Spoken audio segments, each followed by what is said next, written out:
കാതോട് കാതോരത്തിലെ പാട്ട് കുഞ്ചാക്കോ ഉപയോഗിക്കുമ്പോഴും കുഞ്ചാക്കോയ്ക്ക് സാർ ഒത്തിരി പാട്ട് കൊടുത്തിട്ടുണ്ട്. കുഞ്ചാക്കോയെ ഇത്രയും സ്റ്റാർ ആക്കിയതിൽ സാറിന്റെ പാട്ടുകൾക്ക് ഒരു പങ്കുണ്ട്. അതും കുഞ്ചാക്കോ ജനിച്ചത് തന്നെ അനീതി പ്രാവിലൂടെയാണ്. അതെ അല്ലേ? അതെ. അതിൽ ഒരു രാജമല്ലി ഇപ്പോഴും നമ്മൾ അന്നത്തെ കാലഘട്ടത്തിൽ അതൊരു എന്താ പറയാ, ഒരു ന്യൂജൻ പാട്ടായിരുന്നു. ഇല്ലേ, ന്യൂജൻ ബൈക്കൊക്കെ അതിനകത്ത് ഒരു രാജമല്ലി. അതിന്റെ ഒരു കോമഡി എന്ന് വെച്ച് കഴിഞ്ഞാൽ അന്നത്തെ കാലത്ത് ന്യൂജൻ പാട്ടാണ്, ഇന്നത്തെ കാലത്ത് കുറച്ചൊക്കെ ന്യൂജൻ ആണത്. ഇന്നത്തെ കാലത്തും അതിന്റെ ബാക്ക്ഗ്രൗണ്ട്സ് ഓർക്കസ്ട്രേഷൻ ഒരു ഡിഫറെന്റ് ആയിട്ടുള്ള ഒരു സംഭവമാണ്. നമ്മളങ്ങനെ ഒരു ഒരു എന്ന് പറഞ്ഞിട്ട് തവലയും വെച്ച് വായിക്കാവുന്നതാണല്ലോ ആ പാട്ട്. എന്താ കുഴപ്പം? നല്ലൊരു ട്യൂണ്, നല്ല ലിറിക്സാണ്. ഒരു തത്താരീരി, അത് എന്ന് പറഞ്ഞിട്ടൊരു പ്രത്യേക ടോണിൽ കീബോർഡിൽ വായിച്ചിരിക്കുക. അപ്പം അത് പക്ഷെ അത് ഓഫ് കോഴ്സ് ജനങ്ങളത് ആക്സെപ്റ്റ് ചെയ്തു. അത് ഐ എം സോ ലക്കി. അതിനെ പടം കൂടി സപ്പോർട്ട് ചെയ്തു. നല്ലൊരു പടം വന്നു. അതിൽ നല്ല പിക്ചറൈസേഷൻ, ഫാസിൽ സാറിൻ്റെ മനോഹരമായിട്ടുള്ള വിഷ്വൽസ് എല്ലാം കൂടിയായപ്പോൾ അത് തകർത്തു.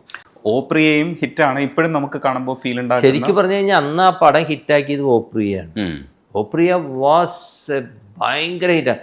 അപ്പോൾ അന്ന് ഒരു രാജമല്ലി അത്ര അങ്ങോട്ട് ആയിട്ടില്ല. കാരണം അന്ന് ആ ഒരു മെലഡിയും അവരുടെ പടത്തിന്റെ കഥയുമായിട്ട് ബന്ധപ്പെട്ട് കിടക്കുന്നത് ഓപ്രിയയാണ്.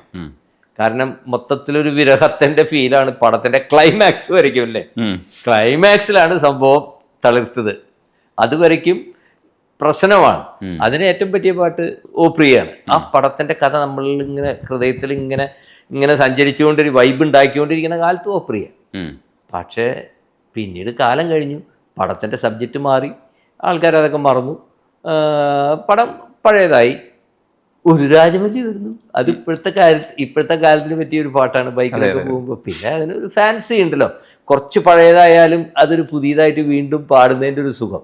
അന്നത്തെ ഒരു വലിയ സ്റ്റാറിനെ ആദ്യത്തെ സിനിമയിൽ അവതരിപ്പിക്കുമ്പോൾ കുറച്ച് മനോഹരമായ പാട്ടുകൾ ഉൾപ്പെടുത്തിയിട്ടുണ്ടായിരുന്നു. ഇന്നത് ഭയങ്കര ബിഗ് സ്റ്റാർ ആയിട്ട് മാറിയിട്ടുള്ളതാണ് നമ്മുടെ ഫഹദ് ഫാസിൽ. ഫഹദ് ഫാസിലിന്റെ ഫാസിൽ സാറിന്റെ സിനിമയില് ഞാനത് ആരെ കുറിച്ച് പറഞ്ഞു, അങ്ങനെ ഒരാളെ വളർത്തിയില്ല. ഞാൻ ചിന്തിച്ചില്ല കേട്ടോ സത്യം പറഞ്ഞു കഴിഞ്ഞു കഴിഞ്ഞാൽ. ഫഹദിനെ കുറിച്ചിട്ട് ഒരിക്കലും ചിന്തിച്ചില്ല. നോക്കുമ്പോ ശരിയാണല്ലോ, ഇന്ന് സൂപ്പർ സ്റ്റാർ ആണ്. പൂവേ ഒരു മഴമുത്തം, നല്ല പാട്ട്, കവിളിൽ പറഞ്ഞു. അത് ഭയങ്കര രസം. പൂവേ ഒരു മഴമുത്തം നിൻ കവിളിൽ പതിഞ്ഞുവോ. അവിടെ നല്ല എനിക്ക് നല്ല ഇഷ്ടമുള്ള പാട്ട്. അതിൽ വേറൊരു പാട്ടും കൂടെ ഉണ്ട് സാറേ അതേപോലെ ഹിറ്റ് ആയിട്ടുള്ള, വസന്തരാവിൻ കിളിവാതിൽ. വിജയശ്വാസിന്റെ തുടക്കത്തിലുള്ള പാട്ടുകളിൽ പെട്ട പാട്ടാണ്. പിന്നെ അതിൽ ഗോകുലത്തിൽ താമസിക്കും ഗോപപാലൻ എന്ന് പറഞ്ഞ പാട്ട്. ഇത് ശരിക്കും പറഞ്ഞൊരു തുണ്ടുപാട്ടാണ്. പക്ഷെ അത് ആ പാട്ട് നമ്മളതിൻ്റെ ഓർക്കസ്ട്രേഷനിലോട് കൂടിയിട്ട് അത് പാടിയിരിക്കുന്നത് കേൾക്കണം.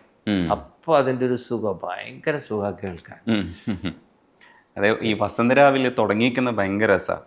ആ പിച്ചിങ്ങില്ലേ, അതെനിക്ക് അതുണ്ടോ അതിന് മുമ്പ്? ആ ഉണ്ട്. അത് കഴിഞ്ഞിട്ടാണ്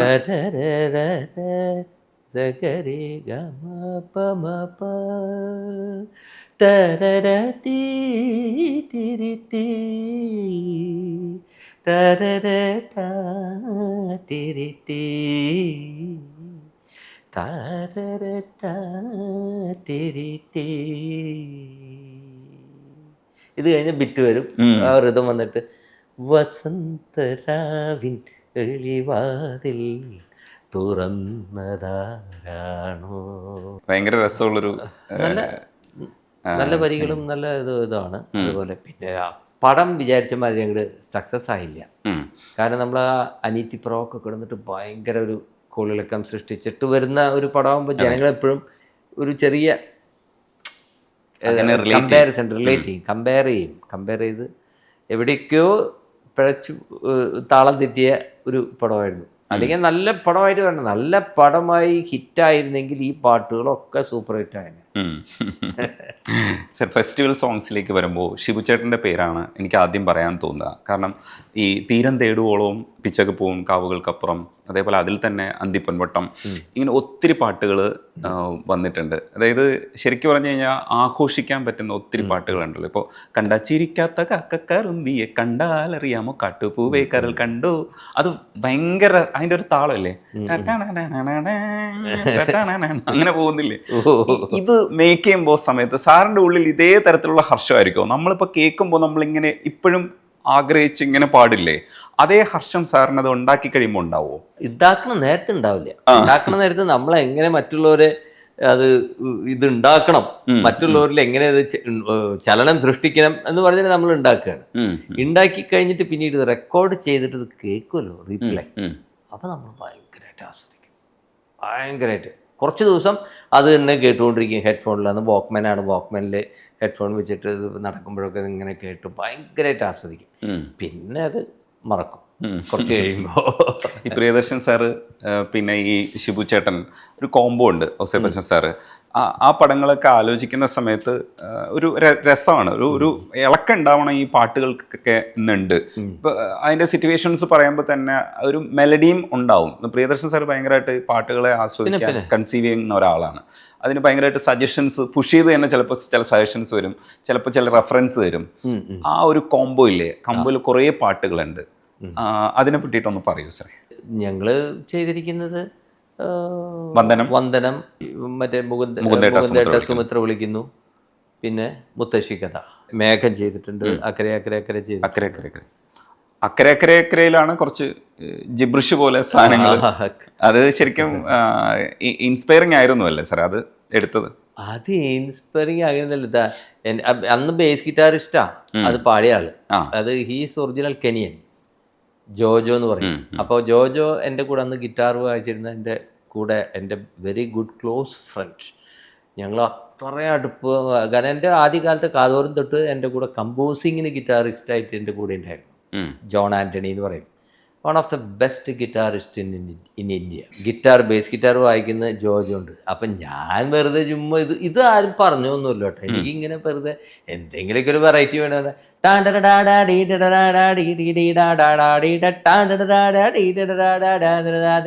ഇതുവരെയല്ല ഞാൻ ഏതാണ്ട്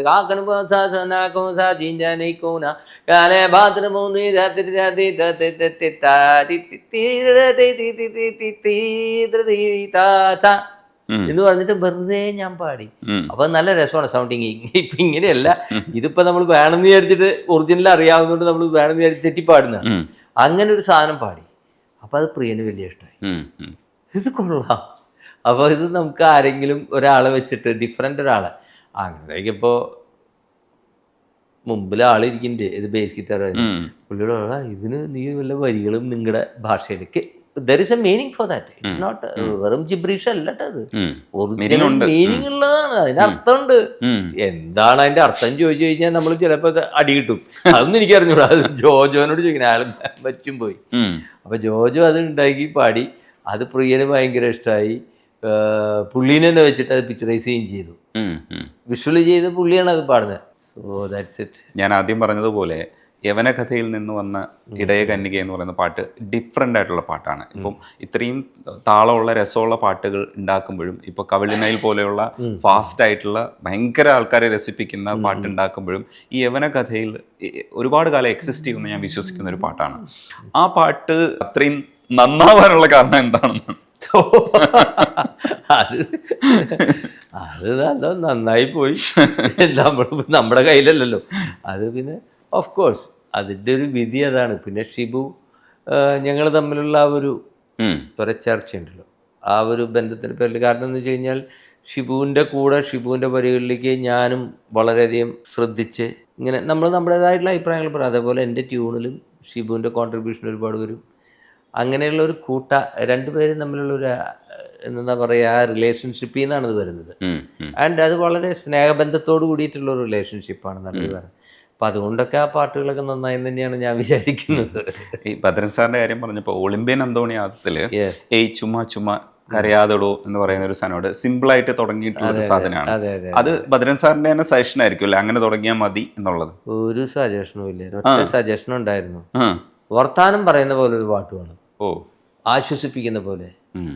ആശ്വസിപ്പിക്കുന്ന പോലെ, കരയല്ലേട്ടാ, എന്തിനേ കരയുന്നേ മോളെ, നീ എല്ലാം ശരിയാവും എന്നൊക്കെ പറഞ്ഞിട്ട് ഒരു ഡയലോഗ് നമ്മൾ പറയുകയാണെങ്കിൽ ഉം.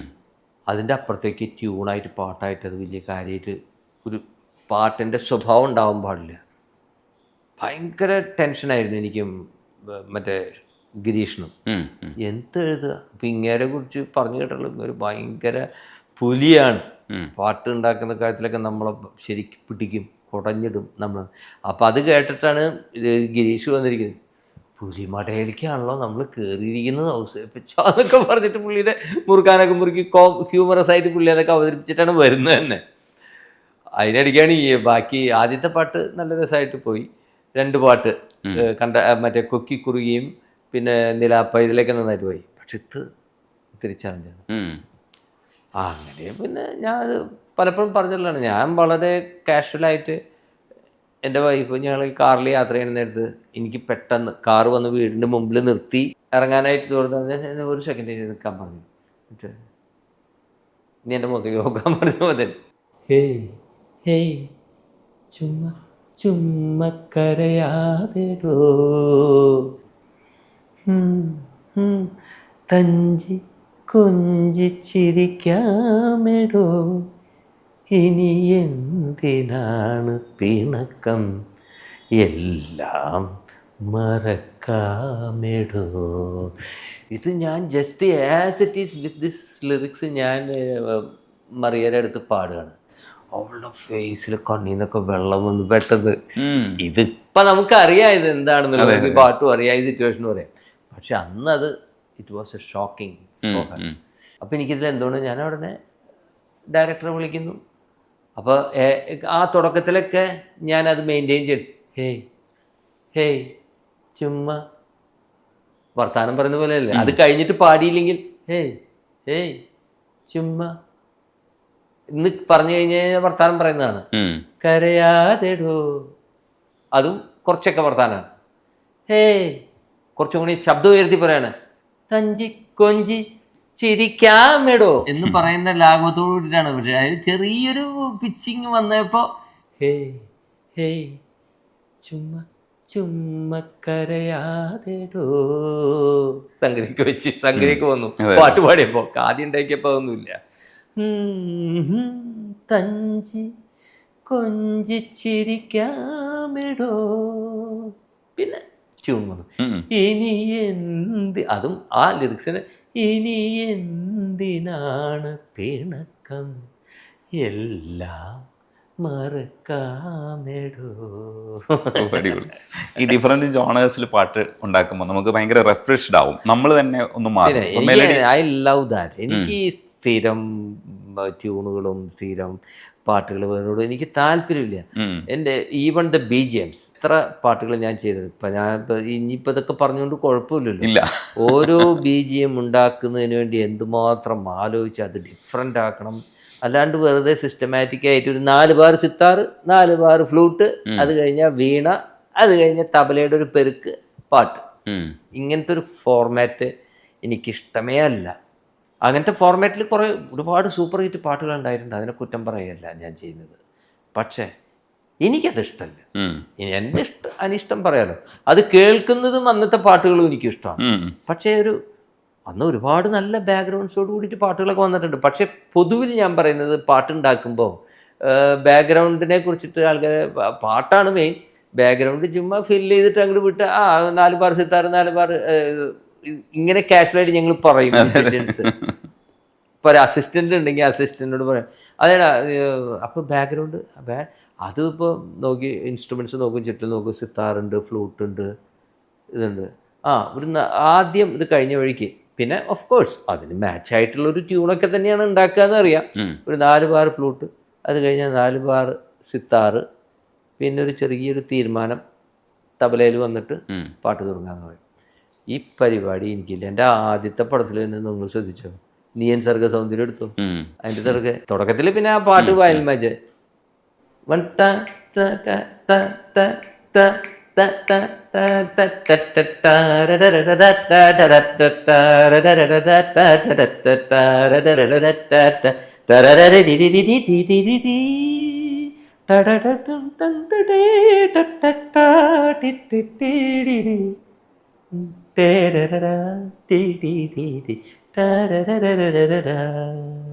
പൂമാനവും താഴെ ഭൂമിയും മേഘനാവണ്യമേ.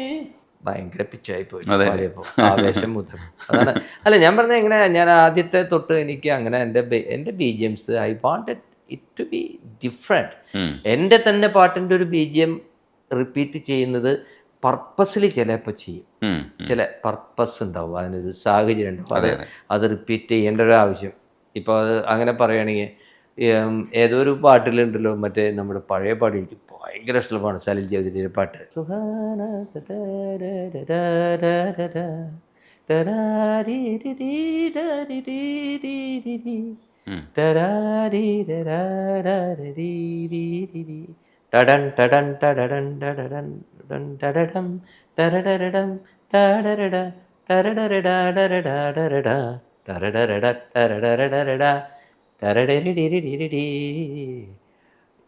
ഒരു പാട്ടിൻ്റെ ട്യൂൺ എടുത്തിട്ട് വേറൊരു പാട്ടിൽ ബാക്ക്ഗ്രൗണ്ട് ആക്കിയിട്ടുണ്ട്.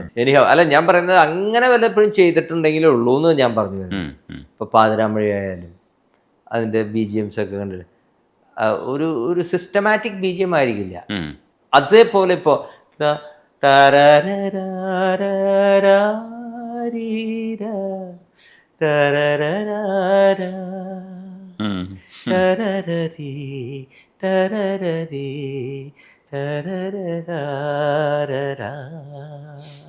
ഈ ഫോർമാറ്റ് ഞാൻ പിന്നെ ഉപയോഗിച്ചിട്ടേ ഇല്ല. ആ ഒരു ഫോർമാറ്റിൽ വന്നിട്ടില്ല ഒരു വയലിൻ്റെത്. എന്നാൽ ഈ ഫോർമാറ്റ് എവിടെ നിന്നോ എടുത്തിട്ടുള്ളതാണെന്ന് പറഞ്ഞു കഴിഞ്ഞാൽ എനിക്ക് മാത്രമേ അറിയുള്ളൂ. തൂവൽ സ്പർശം എന്ന് പറഞ്ഞ പടത്തിലെ ഒരു തീം മ്യൂസിക്കായിട്ട് കമൽ തന്നെ സംവിധാനം ചെയ്ത പടത്തിലെ വീണയിലും വായിച്ചിട്ടുണ്ട്. പിന്നെ ഉർവശിയും സുരേഷ് ഗോപിയും തമ്മിലുള്ളൊരു ഡിറ്റാച്ച്ഡ്, അവർ തമ്മിൽ അങ്ങനെയാണല്ലോ കുട്ടീൻ്റെ. അപ്പോൾ ആ സെൻറ്റിമെൻറ്റ്സിന് ഒരു തീം മ്യൂസിക് ആയിരുന്നത്. ഇതേപോലെയല്ല, ചെറിയ വ്യത്യാസമുണ്ട് എന്ന് വെച്ചോ. ഇതുണ്ട്, ഞാനത് കമലെ അത് ആ ഒരു ബിറ്റുണ്ട്, അത് സൂപ്പറാണ്. അങ്ങനെ നമ്മൾ പർപ്പസ്ഫുള്ളി നമ്മൾ ചില കാര്യങ്ങൾ നമ്മൾ അഡോപ്റ്റ് ചെയ്യും. ഈ എസ് രമേശൻ നായരുടെ ഡിഫറെൻ്റ് ആയിട്ടുള്ള ലൈനാണ്, ആണല്ല പെണ്ണല്ല അടിപൊളി വേഷം ഞങ്ങൾ സന്തുഷ്ടരായില്ലേ. അത് വേറെ മറ്റേ ഇരുമയും ഒരു മനസ്സും അത് നല്ല പാട്ട്. പക്ഷെ ഇത് രസമായിരുന്നു അന്ന്, അതിന് ഭയങ്കര ഒരു അംഗീകാരം കിട്ടി അവരുടെ ആ കഥയുമായിട്ട് ബന്ധപ്പെട്ട് ഭയങ്കര രസമായിരുന്നു. അതേപോലെ സാറ് ഡിഫറൻസ് കൊണ്ടുവരുമ്പോൾ ടങ് ട്വിസ്റ്റർ കൊണ്ടുവന്നാണ് കളകളം ഒഴുകും ഒരു അരുവിയിൽ അലകളിൽ, കളകളം ഇളകും ഒരു അരുവിയിൽ അലകളിൽ ഒരു പുളകം. കളകളം ഒഴുകും ഒരു അരുവിയിൽ അലകളിൽ ഒരു കുളിർ ഒരു പുളകം, അലികുളം ഇളകിയ ചുരുളലകം. അഡ്ജസ്റ്റ് ചെയ്ത് ഒപ്പിക്കാം. പക്ഷെ ഈ ബിജു സാറിന്റെ ഈ വരിക്കുള്ളില് അർത്ഥം ഞാൻ തേടിപ്പോയിട്ടുണ്ട്. കളകളം ഒഴുകും ഒരു അരുവിയിൽ അലകളിൽ ഒരു കുളിര് ഒരു പുളകം. ഓക്കെ, ആ കുളിര് ഒരു പുളകം. അപ്പൊ കരളിലെ മലരിതൾ ഉതിരുമൊരളികുലം, പണ്ട് അളികുലം ഇളകിയ ചുരുളലകം. അതേപോലെ ഒരു ചുരുള് ഈ മനസ്സിൽ അളികൾ ഉണ്ടാക്കി എന്ന് പറയുന്ന ഒരു അർത്ഥം വരുന്നുണ്ട്. അപ്പം ഇത് ഡീകോഡ് ചെയ്യാൻ പറ്റുമെന്ന് ഇങ്ങനെ നോക്കിയിട്ടുണ്ട്. പക്ഷെ സാറ് ശരിക്കും ഇത് പണി കിട്ടിയത് ദാസാറിനായിരുന്നു. അത് ദാസാർ ദാറ്റ് ഈസ് ഒരു ഒരു ഒരു ഒരു പാട്ടിന്റെ ഭാഗമൊന്നുമല്ല അത്. അതൊരു ജിംനാസ്റ്റിക് ആയിട്ട് നമ്മൾ എന്തെങ്കിലും ചെയ്യുന്ന പോലെ അല്ലേ. ഇപ്പോൾ ലോകത്തിലെ ഏറ്റവും ശക്തനായ ഒരു മനുഷ്യന് ചിലപ്പോൾ ഇവിടുന്ന് ഒറ്റക്കാലം കൊണ്ട് ഒരു ചാട്ടം ചാടിയിട്ട് അങ്ങോട്ട് കിടക്കാൻ പറ്റിയെന്ന് വരില്ല. It's A difference. പക്ഷെ അന്ന് അത് ഞാനത് വളരെ സ്റ്റഡിയിലായിരുന്നു. ഞാൻ ഒറിജിനൽ ആ സാധനം നല്ല സ്പീഡാണ്. കളകളം ഇളകും ഒരു പുളകം, കരലിൽ വളരെ ഇപ്പൊ പറ്റുന്നില്ലേ, ഇപ്പൊ വായൊക്കെ പോയി. അന്ന് അത്രയും സ്പീഡ് എന്ന് പറഞ്ഞിട്ട് പാടി. പക്ഷെ പടത്തിൽ അതല്ല വന്നത്. പടത്തിലത് മോഹൻലാൽ തന്നെ ഇത്രയും സ്പീഡിലെങ്കിലും അദ്ദേഹം അത് ആ ഒരു ഡയലോഗ് പ്രസന്റേഷനിലൂടെ ഭംഗിയായിട്ട് അവതരിപ്പിച്ചു. ഇത് ഒരു പാട്ട് പോലെയാവില്ലേ ഇത്, പക്ഷെ അദ്ദേഹത്തിന്റെ ഡബിങ് പോലെ വന്നു രസകരമായിട്ട്. പക്ഷെ കാസറ്റിൽ സാറിന്റെ എന്റെയാണ്, കാസറ്റിൽ എന്റെ വോയിസ് ആണ്. അത് കഴിഞ്ഞിട്ട് ദാസേട്ടന്റെ പുഞ്ചിരിയുടെ ശബ്ദപ്പെടുത്താൻ അങ്ങോട്ട് മാറുമ്പോൾ അറിയാൻ വ്യത്യാസം.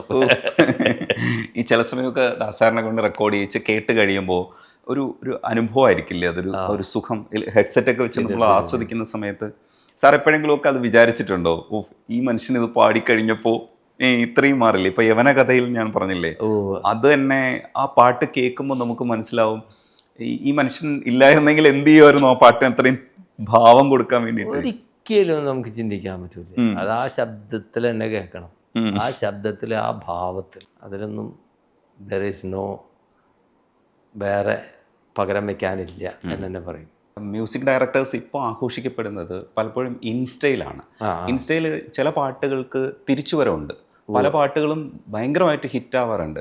ഇടയ്ക്ക് ചിലരൊക്കെ കവർ പാടിയത് തന്നെ ഒരു 2 വർഷം കഴിഞ്ഞിട്ട് ചിലപ്പോൾ അത് സൂപ്പർ ഹിറ്റ് ആയിട്ട് അപ്പൊ യൂട്യൂബ് നമ്മൾ നോക്കിയാൽ മനസ്സിലാവും ഇതിന്റെ വ്യൂവർഷിപ്പ് അങ്ങ് കുത്തി കയറി വരും. അപ്പൊ നമുക്ക് മനസ്സിലായി ഇൻസ്റ്റയിലാണ് ഇത് ഭയങ്കര. പലപ്പോഴും ഒരുപാട് പാട്ടുകൾ പാടുന്നുണ്ട്, ഒരുപാട്. പക്ഷേ ആദ്യം ഞാൻ ഞെട്ടിപ്പോയത് ഒരു പയ്യൻ ഗിറ്റാർ നിന്ന് വായിച്ചിട്ട് ആഗതനിലത്തെ ഒരു പാട്ട്. അപ്പം ഞാൻ തന്നെ, എനിക്കും മനസ്സിലാവുന്നില്ല. അപ്പം ഞാൻ എൻ്റെ വൈഫിനെ കേൾപ്പിച്ചു. അപ്പോൾ വൈഫ്, ഇത് ഏത് പാട്ടാണ്, ഇത് ഏത് ചേട്ടൻ്റെ പാട്ട്? കാരണം ഇത് അനുപല്ലവി എന്നാണ് തുടങ്ങിയിരിക്കുന്നത്. ചൈത്രം സ്വപ്നം ചാലിച്ചെഴുതിയതാണെന്നോ, ഉഷസിൻ സൗഹൃദമേ നിന്റെ ചിത്രം ഇതുവരെ എന്തേ കണ്ടില്ല ഞാൻ, ഹൃദയത്തിൻ കാരുണ്യ സ്വരരാഗപരാഗങ്ങൾ നിന്നിലെ നീഹാര ബിന്ദുവിൽ ഞാൻ തിങ്കളായി വന്നൊളിച്ചിരിക്കാമെന്നും, ഞാൻ കനവിൽ കണ്ടൊരു സ്നേഹിതൻ ഇവനാണല്ലോ. ഇതിപ്പോൾ ഞാൻ പാടുന്നത് എനിക്കിപ്പോൾ പാടാൻ പറ്റുന്നില്ല, too old to sing this song. പക്ഷേ ഈ പിള്ളേരെ എന്തൊരു ഫീലിലാണ് അത് പാടുന്നതെന്നറിയാം, കണ്ണും മൂടിയാണ് പാടുന്നത്. So I M so happy. നമുക്ക് സന്തോഷമില്ല നമ്മുടെ ക്രിയേഷൻസ് ഇത്രയും. ഇങ്ങനെ ഒരുപാട് പാട്ടുകളുണ്ട്, ഒരുപാട് പേര്. അതിൽ ഈ അഴലിന്റെ ആഴങ്ങളിൽ ഇതിങ്ങനെ റിപ്പീറ്റ് ഇൻസ്റ്റയിൽ വന്ന് ഹിറ്റായി പോകുന്ന പാട്ടുകളിലൊന്നാണ്. അതേപോലെ വേനൽപ്പുഴയിൽ തെളിനീരോ എന്ന് പറയുന്ന പാട്ട്, വേനൽപ്പുഴയിൽ തെളിനീരോ, അതും ഈ ഇൻസ്റ്റാ പാട്ടുകൾക്ക് പറ്റിയ പാട്ടാണത്. അത് ഇൻസ്റ്റയിൽ വന്ന് ഹിറ്റായി പോകും. വേറൊരു പാട്ടും കൂടി ഉണ്ട് ഇൻസ്റ്റയിൽ വന്നത്. അത് ഈ അടുത്ത കാലത്ത് വന്ന്, ഇൻസ്റ്റയിലാണോ അത് യൂട്യൂബിൽ വന്ന് ഹിറ്റായതാണ്. മറ്റേ പഞ്ചവർണ്ണക്കുളിരേ, അതും അതിൻ്റെ അനുപല്ലവിന്ന് ആണ് പാടി വരുന്നത്. ഞാൻ എനിക്കങ്ങനെ ഇതിൽ പ്രത്യേകിച്ച് അവർ ആ ഒറിജിനൽ പാട്ടിൻ്റെ പോലെ ബാക്ക്ഗ്രൗണ്ട് ചെയ്ത് പാടിയില്ല എന്നൊക്കെ പലരും കംപ്ലൈൻറ്റ് പറഞ്ഞിട്ടുണ്ട്. എന്തിനാണ്? അതൊക്കെ ഉണ്ടല്ലോ, ഒറിജിനൽ ഉണ്ടല്ലോ നമുക്ക്. പിന്നെ ഇതിന് ഇവർ പാടണേ ഒറിജിനലും മനോഹരമായിട്ട് പാടി റെക്കോർഡ് ചെയ്ത് ഫ്ലൂട്ടും ഗിറ്റാറൊക്കെ വായിച്ചിട്ടുണ്ട്. റിക്രിയേറ്റ് ചെയ്യുമ്പോൾ നമ്മൾ അതിൻ്റെ ഒരു ഫീലല്ലേ നമ്മൾ എടുത്തിട്ട് അതിൻ്റെ മറ്റ് ഇൻ്റർപ്രിട്ടേഷൻസ് നമ്മൾ ഈ വെസ്റ്റേൺ ക്ലാസിക്കൽ മ്യൂസിഷ്യൻ്റെ കാണും. ഒറിജിനൽ ഒരു കമ്പോസർ ബിത്തോവനോ ബാക്കോ ഒരു മ്യൂസിക് കമ്പോസ് ചെയ്തിട്ടുണ്ടാവും, വയലിനായാലും ഫ്ലൂട്ടായാലും എന്തായാലും. അത് വേൾഡ് ക്ലാസ് ആൾക്കാർ വായിക്കുമ്പോൾ എന്തൊരു വ്യത്യാസത്തിലാണെന്നറിയോ അവർ ആ മ്യൂസിക്. ഓരോരുത്തരുടെ റെൻഡിഷനാണ്, ഇൻ്റർപ്രിട്ടേഷൻ എന്നാ പറയാം. So that is allowed there. Why not we do that? Why can't we do that? ഞാൻ അതിനെ ആക്സെപ്റ്റ് ചെയ്യുന്ന ആളാണ്. സോ ഐ ലവ് അങ്ങനത്തെ പഴയ പാട്ടുകൾ, ഒരുപാട് പാട്ടുകൾ അങ്ങനെ തിരിച്ചു വരുന്നത്. ഈ ചില പാട്ടുകൾ പാടാൻ ബുദ്ധിമുട്ടാണെന്ന് സാധാരണക്കാർക്ക് തോന്നും, പക്ഷെ യഥാർത്ഥത്തിൽ അത് മ്യൂസിക് അറിയുന്നവരെ സംബന്ധിച്ചിടത്തോളം അതായിരിക്കില്ല. ഇപ്പോൾ ഇടയ്ക്ക് ഹരീഷ് ശിവരാമകൃഷ്ണൻ തന്നെ എഴുതി കണ്ടു, ഇപ്പോൾ നിങ്ങൾക്ക് വേണമെങ്കിൽ രവീന്ദ്രൻ മാഷിൻ്റെ ഏത് കടുപ്പപ്പെട്ടതെന്ന് വിചാരിക്കുന്ന ശ്വാസം പിടിച്ച് പാടുന്ന പാട്ടുകളും നിങ്ങൾക്ക് പാടാൻ പറ്റും. പക്ഷെ നിങ്ങൾ നിറങ്ങളെ ഒന്ന് ട്രൈ ചെയ്തിട്ട് അത് പാടാൻ ശ്രമിക്കുമ്പോഴാണ് നിങ്ങൾക്ക് ബുദ്ധിമുട്ട് അനുഭവപ്പെടുക. അതാണ് ബുദ്ധിമുട്ടുള്ള പാട്ട്. മറ്റേത് ബുദ്ധിമുട്ടുള്ള പാട്ട്. രാമകഥയൊക്കെ നിങ്ങൾക്ക് പാടാൻ പറ്റും, പക്ഷെ ഇതാണ് ശരിക്കും ബുദ്ധിമുട്ടുള്ള പാട്ട്. ഏറ്റവും കൂടുതൽ കൈയടി കിട്ടുന്നത് എപ്പോഴാണെന്നറിയോ? ഭയങ്കര ഹൈ പിച്ചിൽ, വെറുതെ ഹൈ പിച്ചിൽ പാടുന്ന അത്ര വലിയ കാര്യമൊന്നുമില്ല. അവന് ലോ പിച്ചിൽ പാടാൻ പറ്റില്ല. അപ്പൊ ഹാന്ന് പറഞ്ഞിട്ട് നിർത്തി ഭയങ്കര ശബ്ദത്തിൽ ഹൈ പിച്ചിൽ പാടാം. അത് ഏറ്റവും സിമ്പിളസ്റ്റ് ഫോമാണ്. അതിനൊരു ബുദ്ധിമുട്ടില്ല. പക്ഷെ കേൾക്കുന്നവർക്ക് അതെന്തോ മലമറിച്ചിടുക എന്ന് തോന്നും. എന്നിട്ട് കൈയടിക്കും. എന്തൊരു അവസ്ഥയാണല്ലേ. അല്ലെങ്കിൽ ശ്വാസം പിടിച്ചു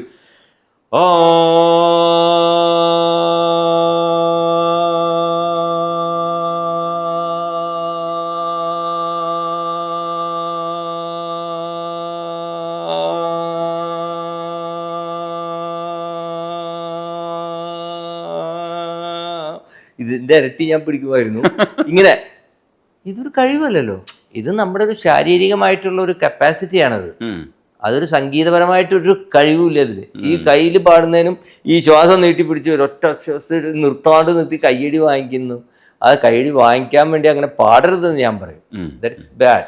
പക്ഷെ ജനത്തിനെ സന്തോഷിപ്പിക്കണമല്ലോ, അതുകൊണ്ട് അങ്ങനെ അതിന് വേണ്ടിയിട്ട് ആയിക്കോട്ടെ. പക്ഷേ ചിലത് ഭയങ്കര കോംപ്ലിക്കേറ്റഡ് കമ്പോസിങ് ആയിരിക്കും. പക്ഷെ അതിൻ്റെ കോംപ്ലിക്കേഷൻ അത് അതേപോലെ പാടാൻ ശ്രമിക്കുമ്പോൾ, ഈ നിറങ്ങളെ എന്ന് പറഞ്ഞ പാട്ട് ഞാൻ ഫുള്ളായിട്ട് വയലിനിൽ പ്രാക്ടീസ് ചെയ്തതാണ്. എനിക്ക് അതിൻ്റെ ആ ഒരു കോംപ്ലിക്കേഷൻ ഞാൻ എന്നിട്ട് ഏതോ ഒരു ഇതിൽ ഒരു മറ്റേ ഐഡിയ സ്റ്റാറിലിരിക്കുമ്പോൾ ഞാൻ വെറുതെ വയലിനിൽ കൈ പിടിച്ചിട്ട് ആ പയ്യനത് പാടുമ്പോൾ അതിൽ സംഗതികൾ ശരിയായില്ല പറഞ്ഞ് ഞാൻ ആ പാട്ട് വയലിനിൽ വായിച്ചു കൊടുത്തു. It is there on the ട്യൂബിലുണ്ടാവും, യൂട്യൂബിലുണ്ടാവും. ഐ ജസ്റ്റ് പ്ലേഡ് ദാറ്റ് പാട്ട്. പക്ഷെ അത് പ്രാക്ടീസ് ചെയ്തപ്പോഴും എനിക്ക് മനസ്സിലായത് ഇറ്റ് ഈസ് സോ ടഫ്. പക്ഷെ ആരും അത് ശ്രമിക്കാത്തതുകൊണ്ട് പിന്നെ അറിയുമ്പോഴാണ് കൂടുതൽ ടഫ്നെസ്. നമ്മൾക്കിത് സംഗീതം കൂടുതൽ പഠിക്കും തോറും നമുക്ക് കൂടുതൽ ടഫായിട്ട് തോന്നും. സംഗീതം പഠിച്ചില്ലെങ്കിൽ എല്ലാം എളുപ്പമാണ്, എല്ലാം ജനഗണമന വരെ പാടാം. ഞാൻ എനിക്ക് തമാശ പറയാം. ഫാസിൽ സാറിൻ്റെ അവിടെ കമ്പോസിങ്ങിനെ, ഫാസിൽ സാറിൻ്റെ അസോസിയേറ്റ് പെങ്ങളുടെ മകൻ ഷാജിൻ, പിന്നെ ഒരു ബിജു, ഇവരൊക്കെ ഉണ്ട്. അപ്പോൾ ഞാനും ഇങ്ങേരും രമേശൻ സാറും. അപ്പം ഞാൻ ഏതൊരു പാട്ട് പുതിയൊരു ട്യൂൺ എടുത്താലും ഇവൻ വന്നിട്ട് പറയും ഇത് ജനഗണമന പോലെ. എന്നിട്ട് ആ ജനഗണമനയുടെ ട്യൂണിൽ ഇത് അങ്ങോട്ട് പാടും. കുറേശ്ശെ പാടുന്നതിനാ ജനഗണമന. അപ്പോൾ ഇയാൾ നമ്മുടെ അങ്ങനെ എഴുതണമല്ലോ, മാറ്റി ട്യൂൺ ചെയ്യും, മാറ്റി എഴുതണം. അങ്ങനെ ഇപ്പം നമ്മുടെ രമേശൻ സാറ് ഇങ്ങനെ കൊണ്ട് തോറ്റു, ഇത് പോണോ തൻ്റെ ജനഗണമനയും പറഞ്ഞിട്ട്. നമ്മൾക്ക് എന്താണെന്ന് വെച്ച് കഴിഞ്ഞാൽ ഒരു പാട്ട് ഓക്കെ വരുമ്പോൾ എല്ലാവരും തലയാട്ടിയിട്ട് വരുമ്പോൾ ഇത് ജനഗണമനയുടെ ചായ ഉണ്ടെന്ന്. എന്താണ് അവിടുത്തെ ഒരു ജനഗണമനയുടെ ചായ? എന്നിട്ട് അത് പാടുകയും ചെയ്യും ജനഗണമന. ഏത് പാട്ട് ഏത് ട്യൂണിലും പാടാം, ഒപ്പിച്ച് പാടാൻ പറ്റും. ഏത് താളവും തിസ്രത്തിലും പാടാം, ചതുരത്തിലും പാടാം. അതങ്ങനെ തന്നെ 7/8 ആക്കാം, 5/8 ആക്കാം, സങ്കീർണം, കണ്ടം, എല്ലാത്തിലും മാറ്റി പാടാം. കുറച്ചൊക്കെ വാക്കുകൾ അവിടെ ഇവിടേക്ക് വ്യത്യാസപ്പെടുത്തിയാൽ എന്ന് പറഞ്ഞ പോലെയുള്ള ഒരു സംഭവമാണ്. സർ, ടഫസ്റ്റ് എന്ന് തോന്നുന്ന രീതിയിൽ സിനിമാറ്റിക് സിറ്റുവേഷൻ സൃഷ്ടിച്ചതാണ് നമ്മുടെ സമയമിത അപൂർവ സായ. അതെ. അത് ശരിക്കും കുഞ്ചാക്കോയ്ക്കും അതൊരു ഭയങ്കര ഹൈപ്പും കൂടെ ആയിരുന്നു ആ പടത്തിൽ. അത് ഭയങ്കര രസമായിട്ടാണ് അതിനകത്ത് വന്നേക്കുന്നത്. അപ്പോൾ അത്തരം സാധനങ്ങൾ ചെയ്യുന്ന സമയത്ത് ഒരു സിനിമാറ്റിക് പോർഷനാണ് അതിനകത്ത് വേണ്ടത്.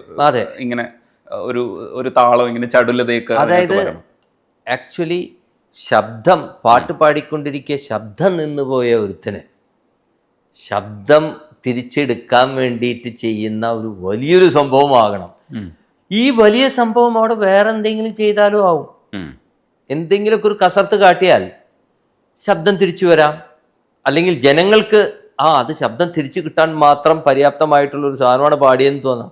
പക്ഷെ ഞാൻ ഉണ്ടാക്കിയപ്പോൾ ശരിക്കും അതൊരു ഭയങ്കര ഒരു ബുദ്ധിമുട്ടുള്ളൊരു സാധനമായിപ്പോയി. അതിന് കാരണം മമ്മൂക്ക പറഞ്ഞു എൻ്റെ അടുത്ത്, അത് അവസാനിച്ച പെട്ടെന്നൊന്നും ആരും പാടാൻ പറ്റരുത് അങ്ങനെ. അപ്പം ഞാനത് സത്യസന്ധമായിട്ട് എടുത്തു അതിൻ്റെ. കാരണം നമ്മൾക്ക് കുറച്ചൊക്കെ പഠിച്ച് കുറച്ചൊക്കെ അറിയാവുന്നതുകൊണ്ട് ഞാൻ തകച്ചുകൊണ്ട് പസനിത്ത തകതരിത്ത ജോ നിതമ തകത്തോ മകരിസ തകിട്ട പാസ തകത്തിമി ഗാമ തരികിട സാഗ തകതരിത്ത ചോം പാസ മകരിസ തോം കുക്കുന്തരിത്തമ്മ. അപ്പൊ ഇത് എന്ന് വെച്ച് കഴിഞ്ഞാൽ സ്വരജതി എന്ന് പറയും. സ്വരജതിയൊക്കെ ആർക്ക് വേണം അവിടെ.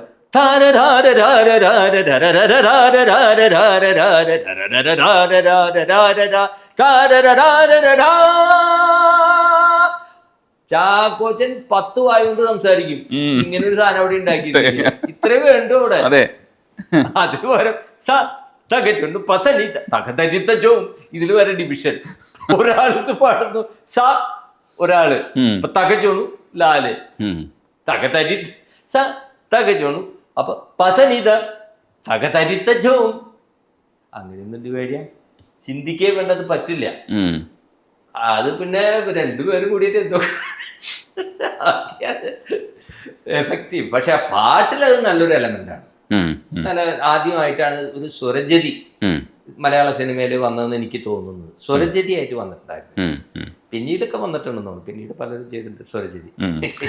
ഇങ്ങനെയുള്ള സിനിമാറ്റിക് ആയിട്ടുള്ള ഒരുപാട് സിറ്റുവേഷൻസ് കിട്ടട്ടെ. ഇപ്പൊ അടുത്ത കാലത്ത് ശ്യാമപ്രസാദ് സാറിന്റെ കാഴ്ചയിലും പാട്ടും ഞാൻ ശ്രദ്ധിച്ചിരുന്നു. നല്ല പാട്ടായിരുന്നു. ആ സിനിമയ്ക്ക് യോജിക്കുന്ന ഒരു പാട്ടും കൂടെ ആയിരുന്നു. അപ്പൊ അത്തരത്തിൽ ഒത്തിരി പാട്ടുകൾ ഇനിയും ചെയ്യാൻ അവസരം ഉണ്ടാവട്ടെ.